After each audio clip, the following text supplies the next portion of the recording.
નમસ્કાર મિત્રો, આજે આપણે ટેમીફોસ એટલે જે દેશી ભાષામાં હેબિટ કહીએ એના વિશે થોડી માહિતી લેશું. કઈ રીતે બનાવવું અને એનો ઉપયોગ કઈ રીતે કરવો. હેબિટ બનાવવા માટે પ્રથમ તો આપણે હેબિટ જોશે.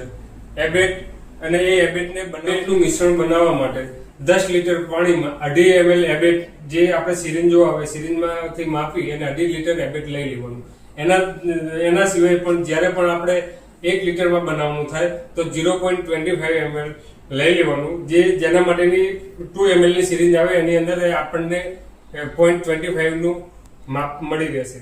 હેબિટ સોલ્યુશન આપણે જે ઘરે ઘરે નાખવાનું એ નાખવા અને એના વપરાશ માટેની જે આપણી પાસે પદ્ધતિ છે, એમાં કોઈ પણ ઘરે જઈએ ત્યાં ગઢી હોય તો એમાં નાખવાનું માપ 1 મીટર બાય 1 મીટર ઊંડાઈ 1 ફૂટ હોય એ માપ પ્રમાણે 20 ml હેબિટ નાખવાનું થાય, હેબિટ સોલ્યુશન નાખવાનું થાય છે.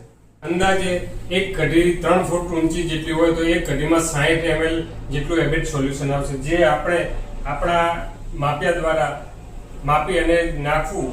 અને એ હેબિટ નાખ્યા પછી એને 1 ફૂટ પટ્ટી વડે વ્યવસ્થિત રીતે હલાવી દેવું.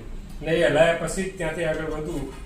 આપણે હેબિટ નાખતી વખતે જે ઘરોનું સર્વે કરી રહ્યા છીએ, જે ઘરમાં આપણને પોરા મળે ત્યાં હેબિટ નાખ્યા પછી આગળના 15 કે 20 ઘર જઈએ ત્યાંથી બીજી વખત રિટર્ન આવી અને એ ઘરના પોરા જોઈ લેવાના. જે ઘરે પોરા મળે તો એ ઘરે રિટર્ન આવી અને જોઈ લેવાનું, ચેક કરવાનું કે એ પોરા ઉપર હેબિટની અસર કેટલી થઈ છે.